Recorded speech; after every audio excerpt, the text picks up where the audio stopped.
And we're, oh, wait, no, I didn't. We're not live. Sorry. Oh my God. If you had brought. And we're live. It's Monday, April 4th, 5:04 p.m. Eastern Time. We're coming to you live. Double the Scott, double the philosophy, double the in lieu of fun. It's like some type of gum commercial from the 1990s. Sorry, I just explained the joke. But we're not allowed to have fun anymore, but we are allowed to have Scott Hershovitz, professor of law at Michigan Law School, which we only all know it here on the show as Paula's Law School. So that's talking about Taylor Swift and forgiveness and his op-ed from 2019, which is freshly relevant in light of everything that's been going on. So welcome to the show, Scott. Thanks. It's so great to have you. I have, like, when you get Scott and I together, you might have to stop saying we're not allowed to have fun. I think, Scott and I used to be on a faculty together, and it was fun. Yeah. I mean, this is not embarrassing to you. It's embarrassing that you were made to do it. But I just want you to know that when Scott was a law student at Yale and I was visiting, somebody made Scott go and lobby the faculty to hire me, which is like, and Scott was forced to go into. They were not pleased to see. They were not pleased to see. I was either a 1L or a 2. I think it was a 2L, and they were not pleased to see a student showing up like serially in their offices saying, "Hey, you might not know this, but Scott Shapiro is really great." So I would say. How do you think that weighed in your favor, Scott? Well, he didn't get hired that year. Yeah. It did not. It did not. It was a definite. It was like everything was bad about it. Like, to ask Scott to do it. Did you know that it was happening? Yes, but like I couldn't stop it. Anyway, the point is that no matter what I ever will do vis-a-vis Scott, I don't think I'll ever be able to really fully repay that amount of cringe that I'm like slightly uncomfortable imagining this for you. Oh, it was just so terrible. But Scott, being the mentor, I had to be in the room over and over again. so anyway, I can't imagine if a 2L came to us and was like, "You should hire this person," and we're like, I just would be, yes, that would be. Yeah, it was, no. But no, that's pretty great. Just remember that Scott also he already had a DPhil from Oxford in philosophy. So it wasn't like nobody who was saying it. It was like he had, he was an expert, but of course it just wasn't. Anyway. Nevertheless, I just want to say that I am always in your debt for that, no matter what. That's like one step up from Brisket Bonanza. You could have easily told that story and no one would have believed you. We'll tell you the Brisket Bonanza story later, Scott, if you haven't heard it. Yeah. It's pretty great. Anyways, I put in the chat, I'm going to put it again. Scott Hershovitz had in 2019 this amazing op-ed about Taylor Swift and a philosopher of forgiveness, which is a great title too, by the way. They're kind of the New York Times op-ed lately loves to do this, like, I am a philosopher and so is Taylor Swift, or like I am a war criminal and so is like Trump, or like whatever it is that they have, like someone writing something and they take this first person narrative and then they're like, that will be the qualifying thing. And but I actually think that this was very clever and self-erasing. But I do kind of, I want to hear you state your claim to Taylor Swift as philosopher. Yeah, so it all traces back to a 60 Minutes interview that she gave in 2019, where she was still 10 years later reflecting on the incident with Kanye from the Grammys, where he had come up on stage. I'm gonna let you finish. Yeah. But Kanye was. It was the American Music Awards. Sorry. Yeah. That was good. It was the American Music. In any event, from an award show. And he had come up on stage. She had just won the award for Best Female Music Video. And it was the Best New Artist Award. Wasn't it? I'm not sure that's right. No, actually. was it? It was Best Video, because he came up on stage to say that her video was okay, but Beyonce's Single Ladies video was like the greatest video of all time. And the whole thing was in a way turned out to be pointless, because she won the best video period, like the gendered version of the award later in the evening. But like, he busted up her big moment on stage. And I was looking back actually earlier today at a timeline of the feud between them, and I did not have time to read it, because it was like 72 entries long of like different things like that trace. Yeah, well, like BuzzFeed or something, like trace back to that evening. And but then in the 60 Minutes review in 2019, she says people are always saying that you have to forgive in order to move on. And she says that's not true. Sometimes you can just move on, right? And then she describes the circumstances in which she thinks you ought to forgive someone. She says, if somebody's been like, I can't remember exactly how she put it, somebody's been like a force for good in your life, or they made amends, then you forgive them. But she says, if your relationship's toxic and that's all it's ever been, what are you going to do? She says, you just become indifferent and you move on.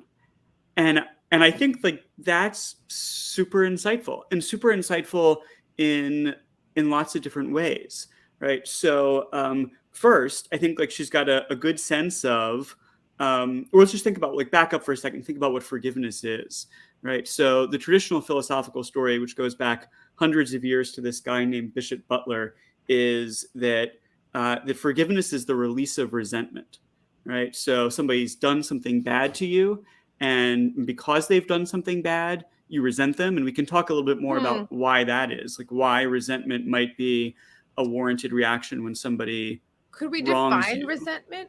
Is there a definition that's understood? Sorry, The not definition to get too of much resentment. into the weeds, but Yeah. So I think of resentment as the kind of it's hard. It's hard. It's like it's the judgment that you've been wronged, but the kind of like, but it's not just sort of like a third person might judge that you've been wronged, right? But it's the kind of like protest of that wrongdoing. So actually, let's just back up. But and it's think internal about, too. It's not like resentment is. So like one would say that like someone, when I was researching guilt and shame, like guilt is internal and shame is external. Like you shame others. It's it's like the manifestation of not your guilt, but like you're trying to shame, like how you feel. Does that make sense? Like when you like that, if you're actually using it correctly, shame is about what you do to other people, and like guilt is like what you internalize with yourself, or like shame yourself. Does that make sense? So I think you can resent privately. You can also express your resentment. But let's actually think about why you would resent, because I see people in the chat saying it's a waste of time, and I don't think it's at all a waste of time. So my thinking on this is really shaped by a philosopher named Geoffrey Murphy. And Murphy says, when somebody wrongs you, think about like intentional wrongdoing.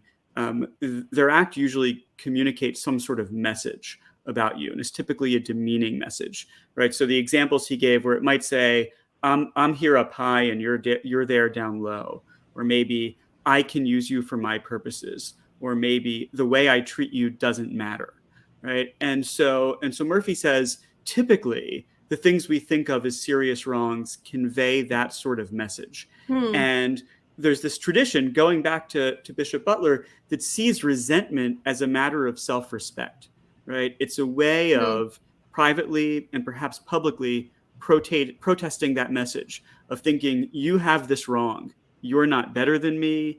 You can't treat me this way. I matter, right? Even though you don't think so.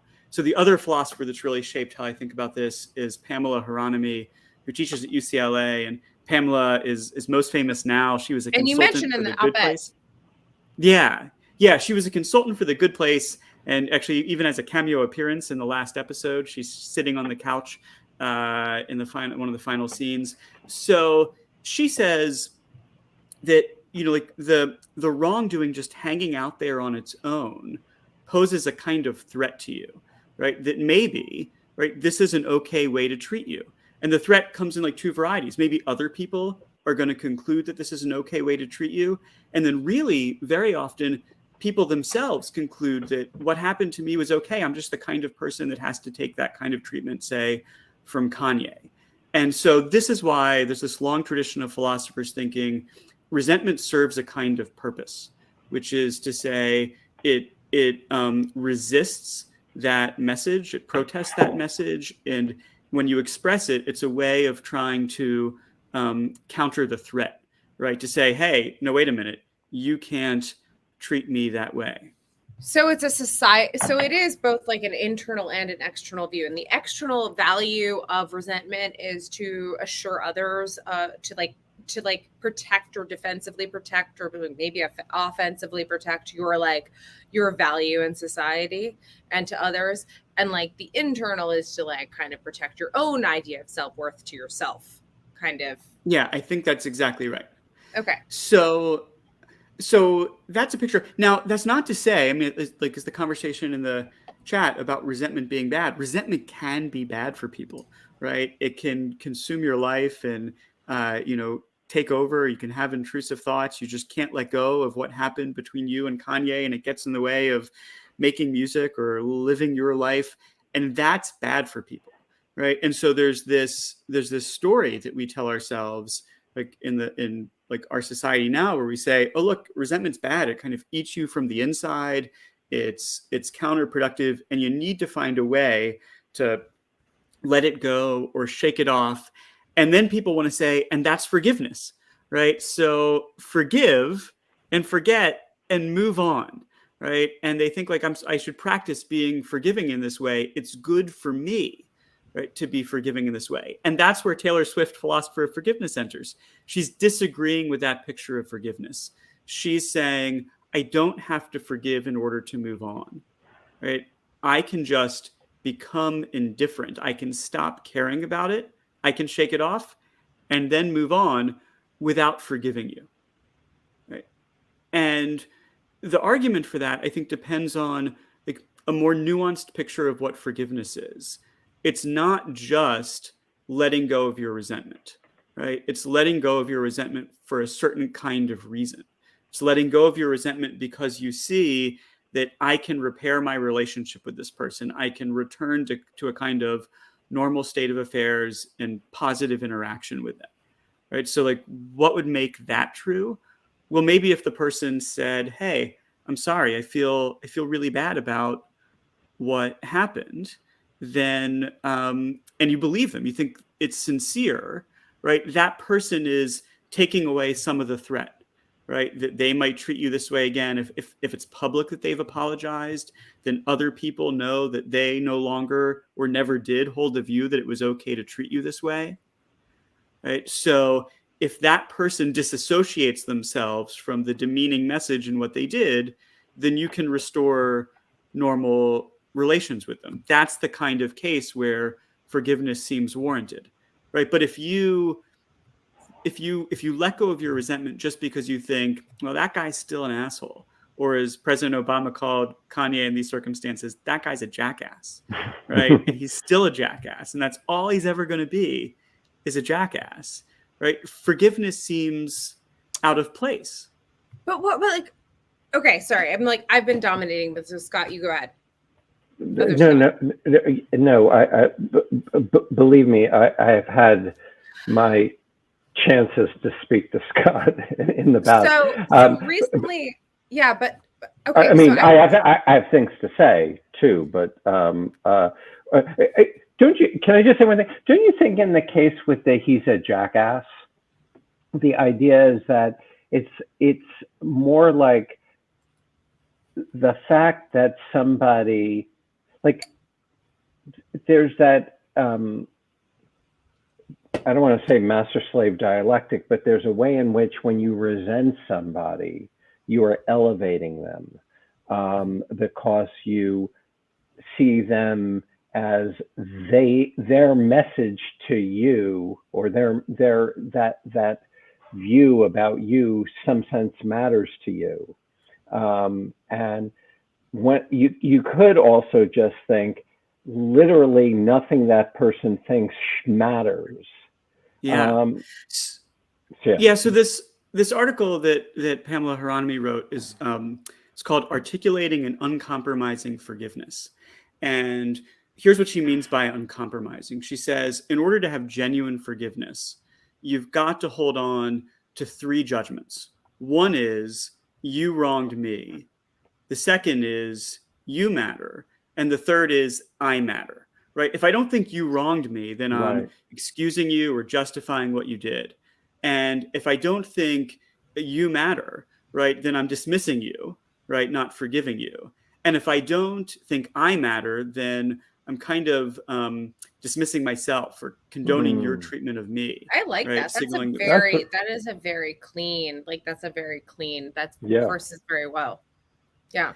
And so, so Scott's saying, like, I am elevating you. I'm treating you like a person that matters. And actually, my colleague, Scott's former colleague, Bill Miller, who's, writes about revenge cultures and honor societies, talks about how, part of the way those societies worked is, like, not everybody was capable of being wronged by everyone else. If you were a person of very high status and you were mistreated by a person of low status, it would be a serious mistake to take revenge, to respond to them, right? To treat them like they were a person that mattered in the world, right? You want to be in the business of, like, to maintain your status, your honor. You want to be in the business of dismissing them, of taking the view that you can't hurt me. As Miller says, like, the view that you can't hurt me, it's kind of a power move, right? It's a way of saying, hey, I was just saying, like, that's precisely why people objected so much to even the phrase "the war on terror," because the idea is that you can go to war with terrorists. They don't matter in the way in which a state matters.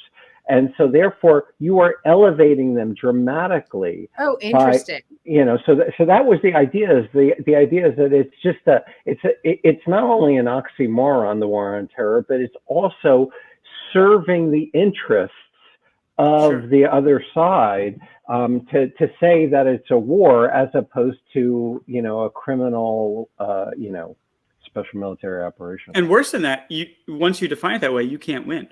Right. That's exactly. Well, that's certainly right, because there's no accepting of. I mean, there's no way that there's no other side that can grant you what it is that people like you need. That is, you need it from a collective entity known as a state. Yeah. Anyway, I'm sorry, but it's the same thing. I've never heard that before, Scott. By the way, that is fascinating. This isn't my area, but I'd never heard that. But like. There was this guy when I was in high school who did something pretty terrible to me. We don't need to get whatever. We didn't go in, we were not, after high school, we were just not in the same circles. We never had to even in high school, never had to continue interacting. I just kind of cut him off and that was it. And he followed me throughout my life, not in a stalking type of way. I want to be clear, in a way that was every couple of years or every year. So every time there was a new social media platform or every time there was a new chance to he would come and tell me and apologize for what he had done and tell me that he had been forgiven by the people of his faith and for what he had done, because what he had done was against all these other things. But then he would apologize and ask my forgiveness over and over. And I just was I just don't want to talk to you anymore. I just you're just not it's not I don't forgive you. I also don't consider you. I just don't consider you. Can I ask you? I have my own version of this story and I'm sort of curious to Dwayne. Hey. Sorry. Hey there. Dwayne and Scott. Hey, what's going on? Have you guys met before? We've never met, but I'm a big fan. Oh, Thanks, y'all. I forgive you for lying to everybody publicly. I have not been on the wait. This is our second time that we've been on together, Dwayne, right? Yeah. I think so. Okay. Yeah. Okay. Fantastic. Let's. I'm sorry. Let's welcome. Yeah, welcome. We're talking about forgiveness and Taylor Swift. But I just said that there was like this entire this person that I had just never, and I have to be honest, what I was gonna follow up this really quickly was I don't know that I've ever felt that kind of power again, where I know that I'm never gonna have to interact with this person ever again in my life. And so I feel like I can completely I just don't really even need to engage. But I really wonder, I don't feel that way with almost anyone else before or since. I would rather have things be easy and kind of nice and smooth things down rather than have that level of conflict. And I'm interested in what you think about that. So I wanted to ask you a question about the story because I had my own version of it. I think it probably didn't involve a significant wrongdoing is what you're suggesting. But there was this guy in my elementary school who at the time I thought of as my enemy, was kind of like a bully for years and years. And then, we went, I think we were in the same school for middle school. We went to different high schools. I didn't hear from him for decades and had no idea what he was up to in life until Facebook came along. And then one day I get this message on Facebook that he'd like to apologize for the way he treated me when we were in elementary school, and he went on about trying to account for his behavior. And I was so befuddled by the note, I really didn't know how to interact with him at this point. And I sent him a note and said, yeah, this is a really lovely note that you sent, and I really appreciate it. But then I want to say it's clear to me that you're a different person from the person I knew when I was younger. And I don't feel like you need to be apologizing for what that kid did. And I also don't feel like, and I was very artful intentional about the way that I said this. I also don't feel like I need an apology, right? I'm not the kid that you treated that way. That's kind of how I felt about this. I was this is, we were just two kids, and I don't want to talk about it anymore. Let's just But when I wrote that sentence, it felt like kind of a double-edged sword, because what I wanted to say was look, I'm fine in the world. I don't really need this apology that you're offering. But also, there was a person who did, and he's not around anymore. And you can't speak to, you could have made a difference in his life. Dwayne, it looks like you're saying something. We can't hear you. Yeah, no, because I think that's both profound and deeply troubling, right? Because the entire sort of system of parole in this country is premised on the notion that the person who has served 5, 10, 15 years in prison still needs to show remorse and to beg for forgiveness for this thing that somebody who is radically different from who they are. And this happens. I mean, I'm gonna give you one specific case. It was a case of a kid in Florida. He had committed a home invasion with a co-defendant. And during the home invasion, his co-defendant attempted to rape the woman, and he prevented it from happening. He was 14. He got sentenced to life in prison, right? So the Supreme Court said that you can't get life in prison for a non-homicide event. He goes up back before the court to get resentenced. The prosecutor asks that he gets 99 years or 80 years or something, and says that how did you figure this out? I calculated his life expectancy, and he'll be able to be free for 3.5 days. Some ridiculous shit like that, right? The judge said, I will not. I see that you rehabilitated yourself. He did 20 years or 15 years, hadn't had any charges, right? The victim came and testified on his behalf, right? Testified that he had prevented her from getting raped, that that she looked at what he's done with his life since then, and he had did this 15 years charge free. And the judge said, I will not give you credit for what the state of Florida has done for you. And so it's a double-edged sword, because it's both deeply profound in the sense that he had proven himself to be a different person. Right. And on one hand, the person that he harmed was saying I am not the person that you harmed anymore. But on the other hand, if you're no longer the person that I harmed, then it's impossible for me to get mercy for this thing that I've done, because the punishment is basically carved in stone. Right.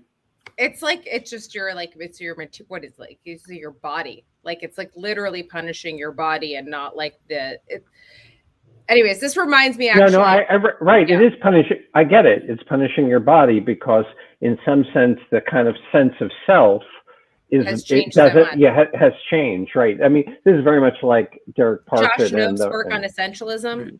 Right. But there's that, right. There's an enormous, but what Dwayne is pointing out is like, right, that double-edged sword is the fact that, like, on the one hand, you can say I'm not the same person. On the other hand, it's that person that has to pay for right.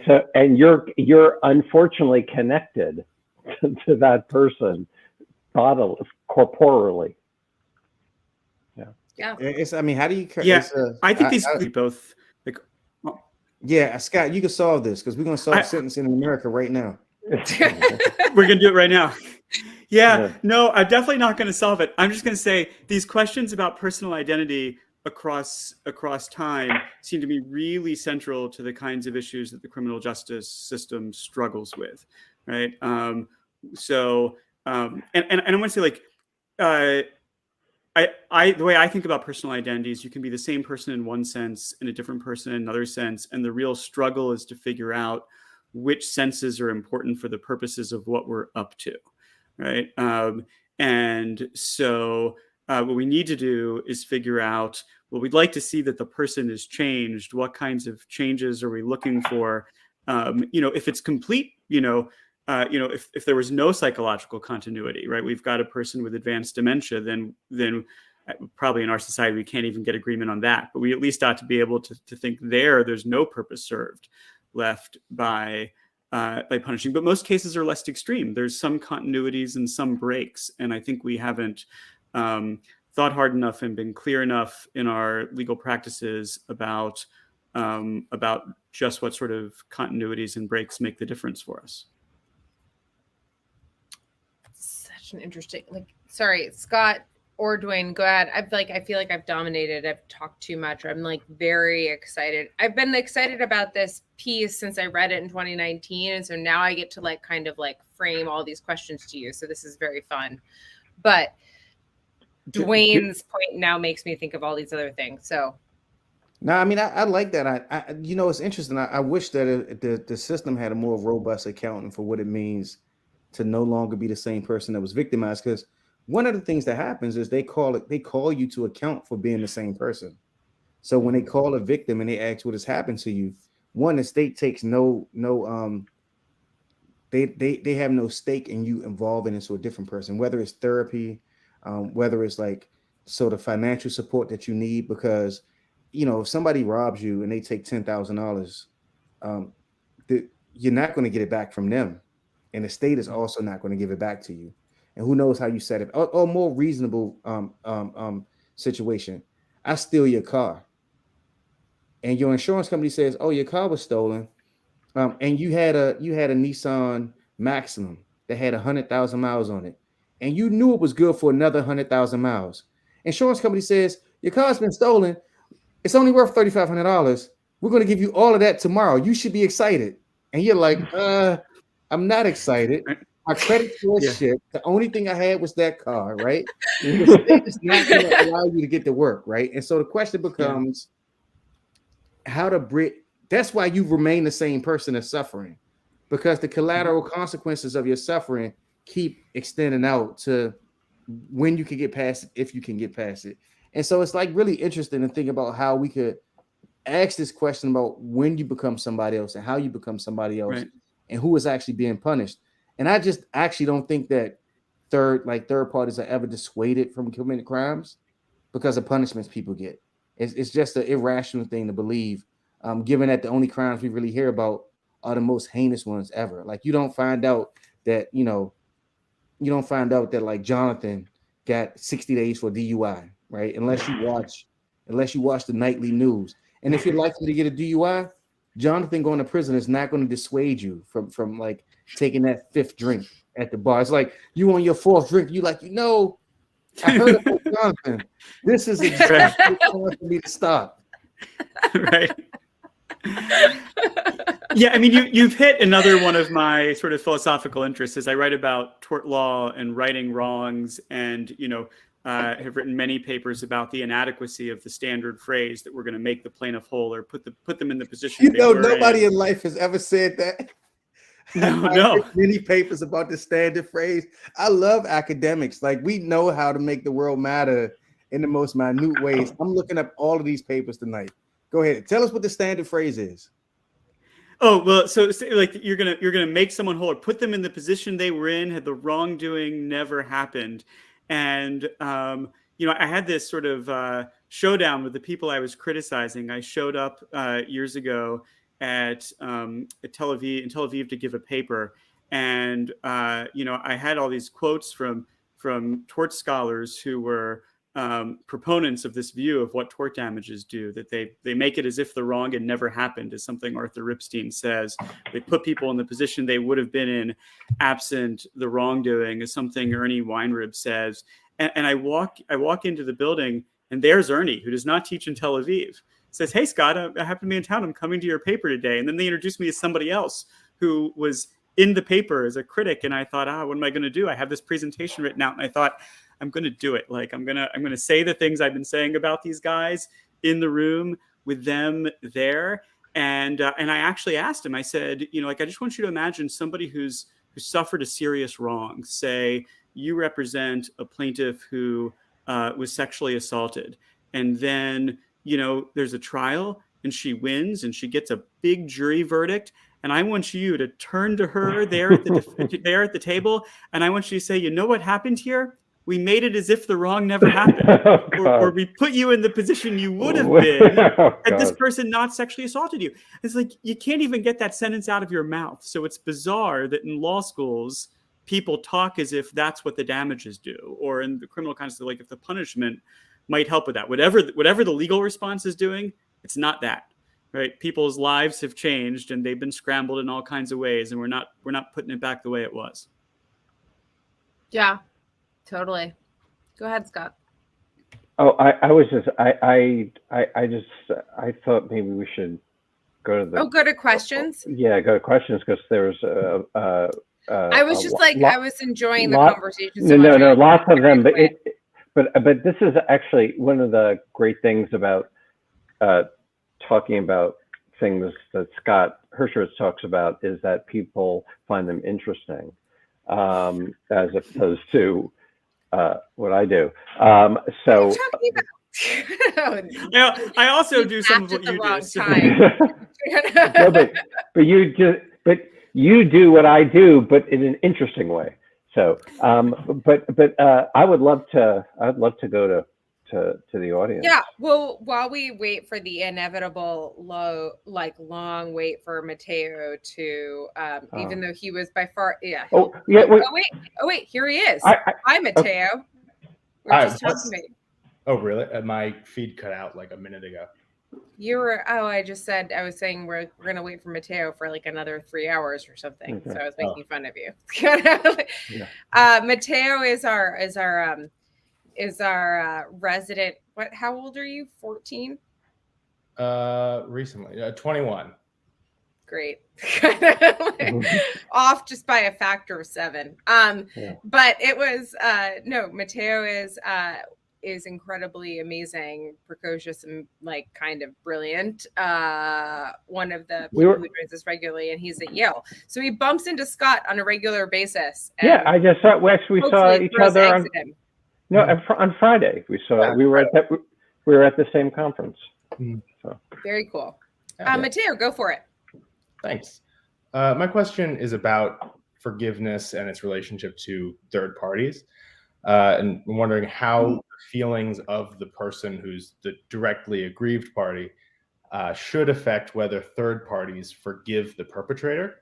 And if it even makes sense at all to speak about someone who wasn't the directly aggrieved person forgiving someone for a wrong that they did.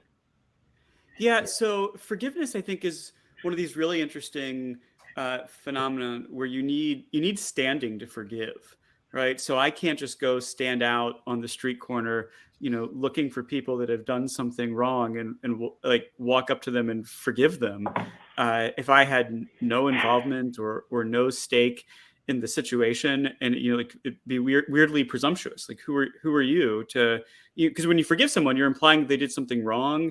You're implying that you had some hostile reaction, right, to what they did. So I do think that you need standing in order to forgive, but I'm not sure that standing is held so narrowly by the person who is wronged. So I think if somebody, say, wrongs one of my kids, then I've got both the standing to resent them and also maybe the standing to forgive them. I don't think that I can offer complete forgiveness, which is to say, I think my forgiving them, my willingness to repair my relationship with them doesn't preclude, say, my kid still feeling angry or resentful about that. It's like your question, like it's the way you started was like, should you take your cues from the person who was wronged? And I think probably yes, unless that person's behaving badly, right? I think that sometimes you may never owe someone forgiveness, but you can be acting badly in refusing it if they've earned it. And so, it may be that you should hang back in the first instance and let the victim of the wrong be the judge of whether forgiveness has been earned. But if they're making a moral mistake, then you might have a really constructive role to play by extending forgiveness yourself. So when does it become too attenuated though? So for instance, and it's really interesting because in like parole work, especially if it's a murder case, right? I mean, no matter what case it is, the prosecutor finds their victim. So if it's a murder case and the actual victim isn't there, but even if it's a robbery and the actual victim is there, the prosecutor's going to find that victim. So they'll find the person who is most willing to express discontent and hurt and harm from the stand. But at what point does that become too attenuated, particularly if it was a murder and then it's like, okay, is it a sibling? Does that count? If a sibling counts, and I've been involved with cases where they reached out to people who were cousins to ask them to speak on whether or not somebody should be released on parole. So at what point does that third party become actually a bystander that has no right to assert it? And Scott has said shit on Twitter that has deeply offended me. Does it even count? I know it is true. I would like to extend, thank you for bringing that up, Dwayne, because it's very important. I would extend an apology to all FedSoc members. So thank you. I mean, as your work shows, Scott Hershovitz, that like you can only be forgiven when you do something with a full heart. And I just want you to know that I'm doing it with a full heart. Yeah. Oh, quick, very just like I don't want to cut this off, but I also want to ask about Will Smith. Oh yeah, we didn't get into that. Yeah. Sorry, Matto. Well, that is the ultimate attenuated question right there, because like the whole country is aggrieved or not aggrieved, and all of it is based on a proxy. In fact, the people who are directly involved haven't spoken. Right. Just apologized, but Jada hasn't said anything. She had. I don't even know if she just like leveled this look at him and was like, he was laughing it up, and then she was like. I think that's what this is about. Is he had the wrong first reaction? Oh, and then she looked at him, and then he had to corrected a little bit. Yeah.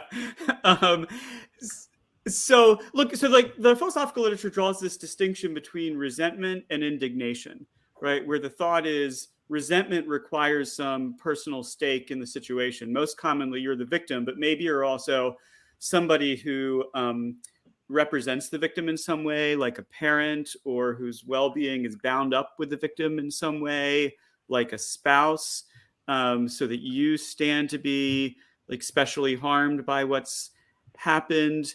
The rest of us, I think we can be indignant about what Will Smith did. It'd be weird for us to resent it.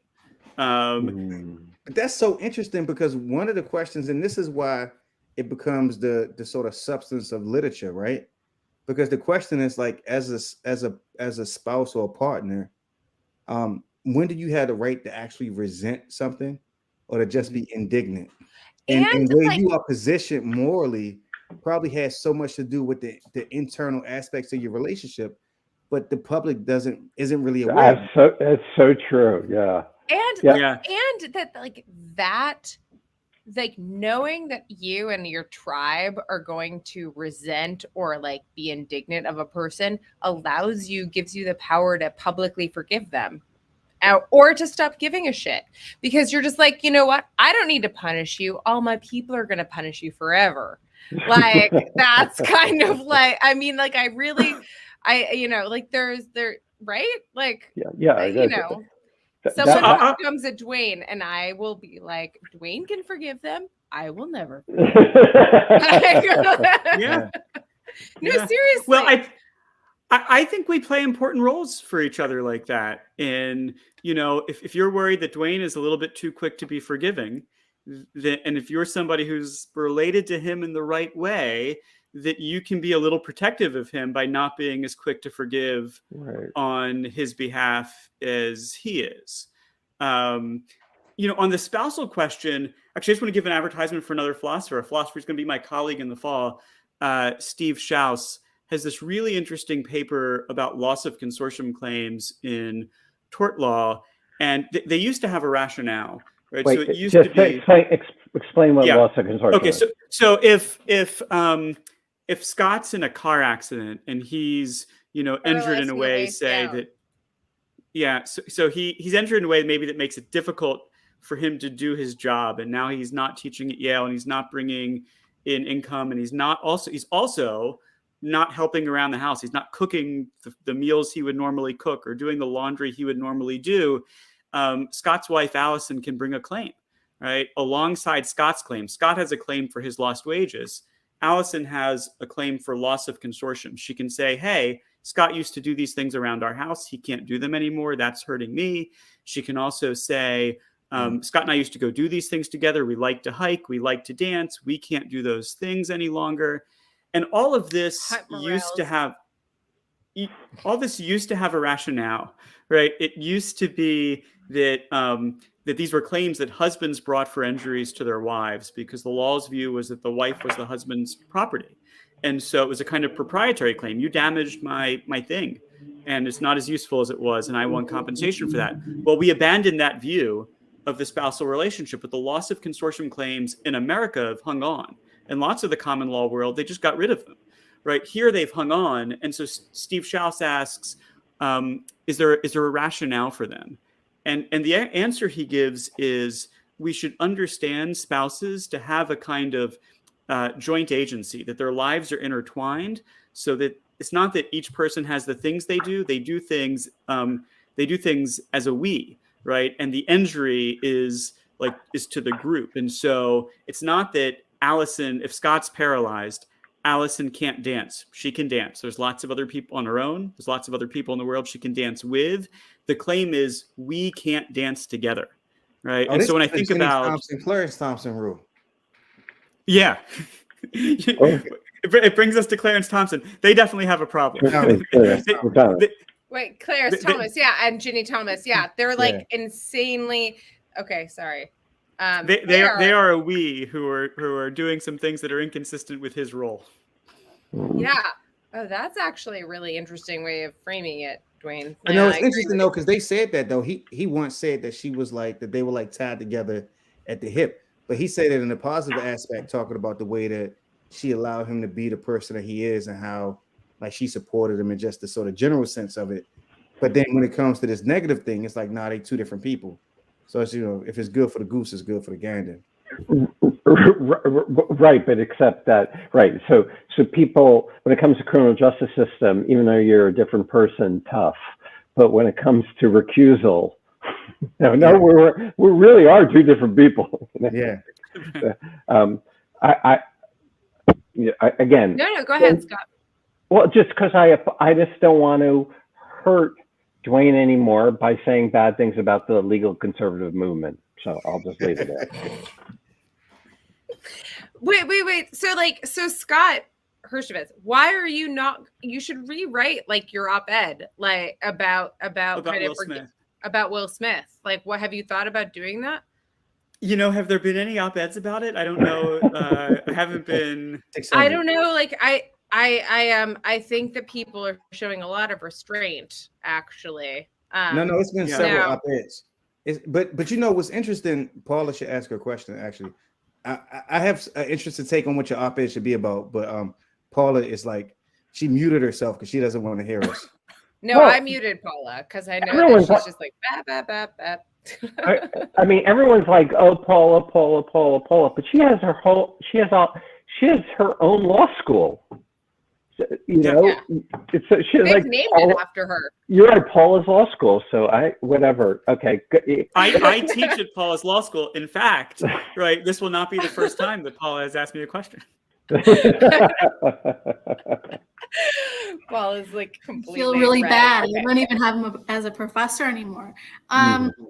So I kind of have like two questions. And the first one is you talked about the symbolism of the litigation that she had, even though I think the damages were only $1. And I remember from our first case, which we read was Alcorn v. Mitchell. And we talked about the symbolism of litigation and what that means. And I was wondering what you think about that. And also, you guys talked about the criminal justice system. When we talk about theories of punishment, what the goal of punishment is, and we talked about what you do when a victim wants more than what the system is supposed to offer in punishment. And I remember thinking, like, the goal isn't to completely satisfy the victim's needs no matter what the cost, if you're thinking that goes beyond what the criminal justice system requires, right? So if your victim wants more time than what this person's getting sentenced, we don't do that in the criminal justice system. And I just want to know what those two things from torts and crim law, kind of how they interact. Yeah, so the first bit, Taylor Swift gave me a huge gift with that lawsuit. The nominal damages, I must mention it like every time I teach nominal damages in property. So yeah, it's great. Yeah, so let's just review what happened there. She was like doing some kind of publicity appearance, and a radio DJ grabbed her butt while they were posing for a picture. And she didn't do anything about it in the moment or even like immediately after. She just spoke up about it publicly, said it had happened, and then he sued her for defamation, saying it didn't happen. And then she's like, well, if you're suing me, I'm suing you, right? Because that was battery. And she asked the court for just nominal damages, which are $1, right? Just to establish that this happened. The law says if there's a wrong, you're going to get some damage award. It at least has to be $1. And when I say she gave me a gift, is because I'd spent years trying to get students to see that these lawsuits, tort suits, are not just about the money, right? A lot of people need the money, right? They had to stop working, or they had big medical bills. So for them, the lawsuit's in part about the money, but there's always something else going on, right? And I think actually the something else matters more to people often than the money. It's that I want somebody to stand up and say, yeah, you can't treat me that way. That was wrong. Don't do that.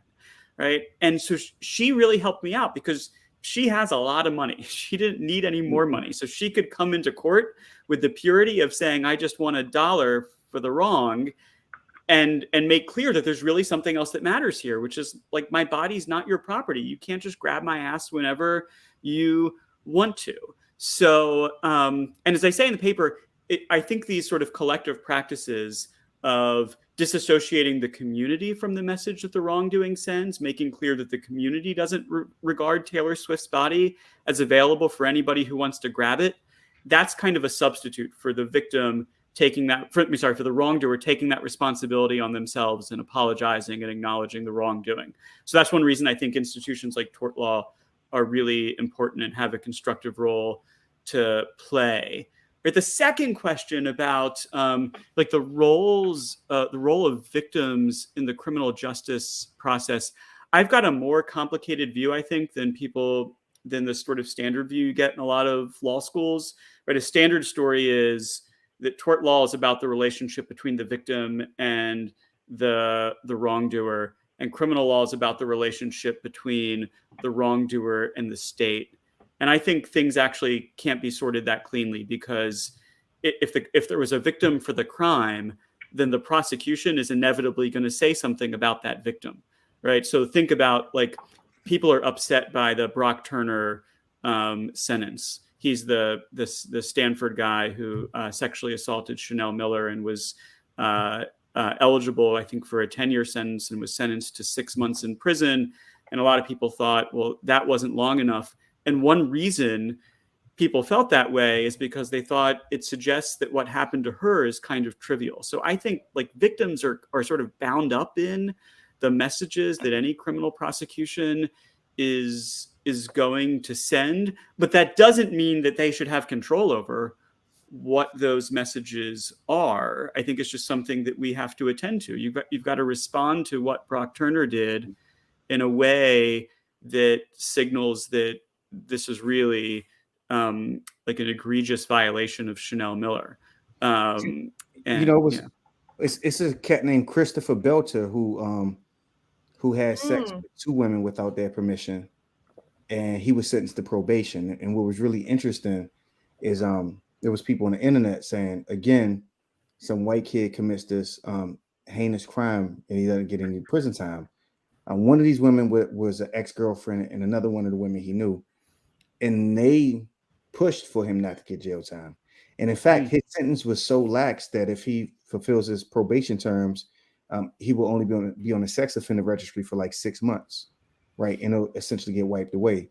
And one of the interesting questions is, with tort law, I'm in full control of how I communicate the wrong that has been done. So Taylor Swift gets to say, I just want $1, and she gets to communicate to the world what the purpose of this is.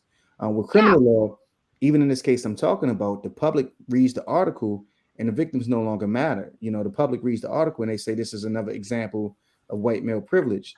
And so I think one of the complicated things about criminal law is that it's just like the harm that happens to the public and the harm that happens to the individual is so hard to suss out. But one of the beautiful things I think that happens in criminal law that we don't think about enough is frequently you plead guilty to something, right? So I had a client once to plead guilty to attempted conspiracy to commit robbery, right? During the plea bargain, during the final hearing when he's accepting the plea bargain, he pled guilty to that for time served. They read the police report. So they read the statement of the facts that's in the police report. Well, the statement of the facts in the police report is like, on such and such a day, such and such pulled out a pistol and took such and such's money. And you're like, what the fuck? That does not sound like conspiracy to commit robbery.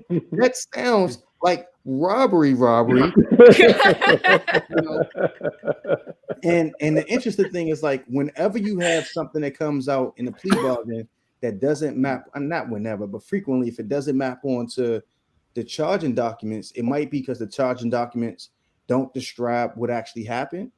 It might be because they overstate the case, or it might be because what actually happened no longer mattered, because in the conversations between the defense and the prosecutor and the victims, that they came to a different kind of agreement. And so I think that the criminal law is so muddy that it's harder to even attest that the public is aware of what gets communicated. Because I'm surprised that nobody has written about how, what you plead guilty to radically does not match the description of the crime. Yeah. Like, that seems like such a really significant place to theorize about punishment. But anyways, I just think it's wild.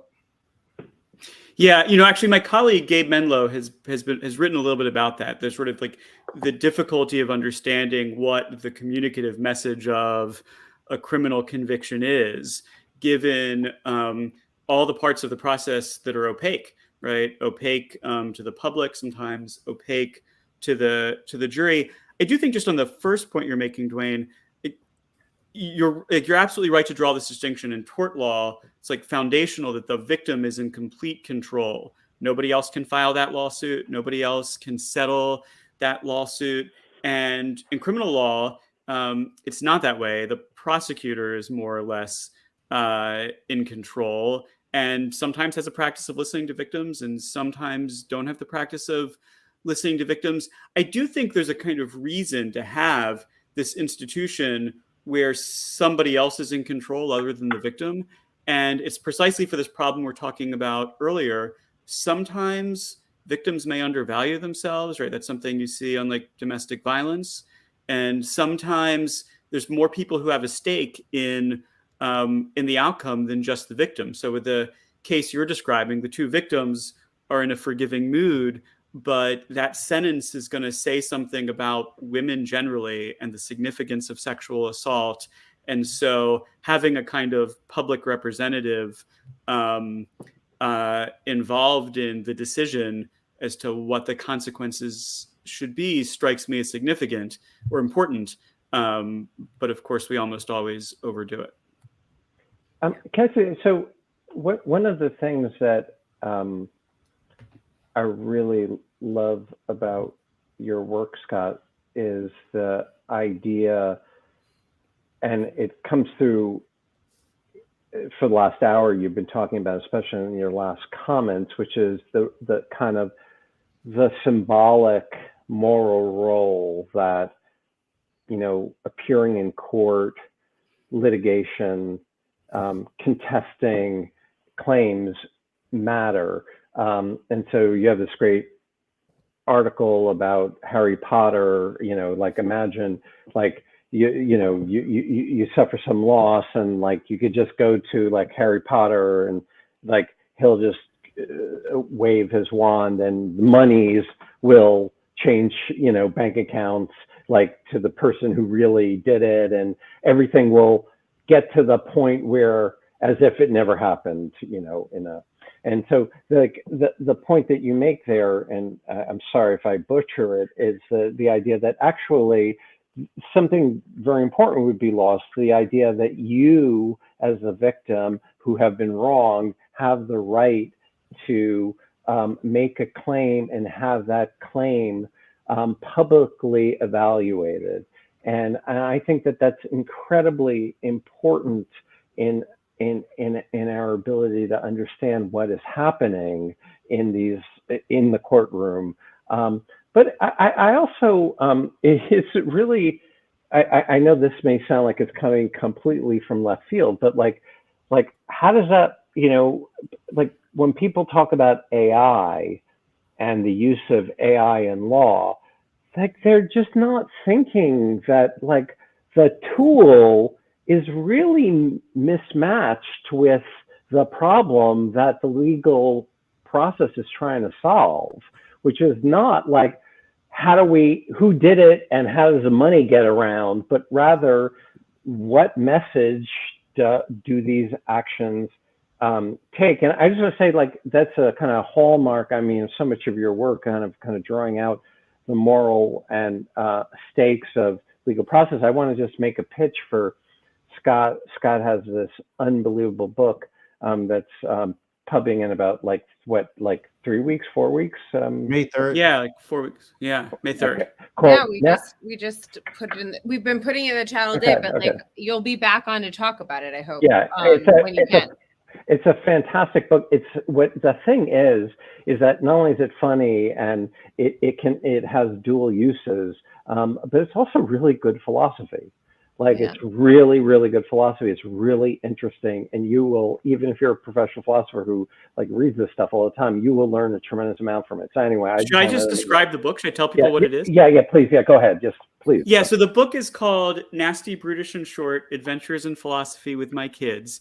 And it's sort of what it sounds like, which it's about adventures in philosophy with my kids. And shortly after I had kids, I realized I was talking about them all the time when I was teaching. So for having a conversation about punishment in class, I described something that one of my kids did and then asked my students how they think I should respond. And then we'd use that as a kind of springboard to thinking, what are the purposes of punishment before we transition into talking about whatever academic philosophy we'd read. And I discovered with my students, that was like a much easier way to get people engaged in a conversation and to see the stakes and to start to form views of their own. And eventually I started to do this in conversations with my colleagues too. And then at some point I thought, well, maybe this is something to do for a broad audience, to take these like funny stories about my kids that raise questions in philosophy and then explore them with the kids and with the help of some professional philosophers. And the second component of the book is it's not just an introduction to philosophy. It turns out kids are really phenomenal philosophers. They just have, they ask really deep questions because they're trying to make sense of the world. and they have really significant insights into the world. And so like the second like aspect of the book is it's a plea to take kids as the serious thinkers that they are. They have so fewer priors. You know, that's right. That's right. Yeah. It's like they don't have a team that they're committed to, and it's so obvious when they do that they have to confront that bias. You know, what I found most interesting about this conversation is that we ended up talking about stuff that like really matters. That even went to the heart of, like, we couldn't spend an hour talking about what was dominating the news because it just you know, the answers were too obvious to spend more than 3 minutes talking about it. It was just like, you know, right. Yeah, Russia is bad in invading Ukraine. Next. Yeah, you know. Yeah. But no, I think this is great. And as the only one who doesn't have kids here, I will say that, like, I was just on the phone with one of my friends who has kids who are now hitting like 7 and 9 and 10, and are like, she's like, yeah, you start getting asked the questions like, do we see the same blue? And like, wait, is your blue my blue? Do you know like, that the color purple, no, the color purple does not exist. Yeah, I know. Oh, this is going to get deep fast. Yeah, I know. Sorry. And I'm regretting it. It's a figment of our imagination. I can't remember who told me this, but it has haunted me for the past 2 months. It actually doesn't exist. I mean, I don't know whether. Like... Wait, I am haunted already. I don't know whether purple exists, but that question of like, do you see blue the same way I see blue? That appears in the introduction to my book because it was the very first philosophical question I ever asked my parents. I was 5, and it just occurred to me that maybe my mother didn't see red the way I see it. And then it turns out that actually lots of kids have this question when they're little. And I think it's actually like they're trying to learn to read other people's minds, to figure out what other people are thinking. And then they realize there's this limit to how far they can go. Right. They're like, I can't get the picture of what the world looks like to you. And so, there's a chapter about consciousness in this book that, you know, like kids are onto this problem, and then most adults just completely forget that it exists. Right. That's right. I remember my first question to my mom, actually. It was, can morality be a condition of legality, even if there's a social convention to take it as such? Which, so, I mean, I totally get that. So you know what Obama would say about that is that you're a jackass. Your mom is like way too nice to tell you that. She is. Anyway, thank you, everyone. Oh, wait. This is amazing. Yeah. Wait, what? But there's a. Oh, do I have to do the thing? Yeah. Oh, yeah. Okay. Well, we're going to be back many hours from now, Wednesday at 5 p.m. It'll be Genevieve and Ben, who is still recovering from COVID. So be really nice to him because he's like still coughing and I'm worried about him. And that will be many hours from Scott. This was amazing. Please come back whenever you want, but hopefully in 3 weeks when your book is out, that would be wonderful. And we're not allowed to have fun anymore, but Scott? First of all, we can have Scott Hershovitz, but also Dwayne. That's just so great that you're like, we get you. Yeah, so I just want to say we're going to be announcing new co-host official stuff soon, but like, okay. Yes, it is. Thank you for joining us. It's really awesome. It was my pleasure. This was fun, guys. Thank you. Bye. Dwayne, what were you going to say? I already pre-ordered the book. Oh. Yeah, I did too. That's the best endorsement ever.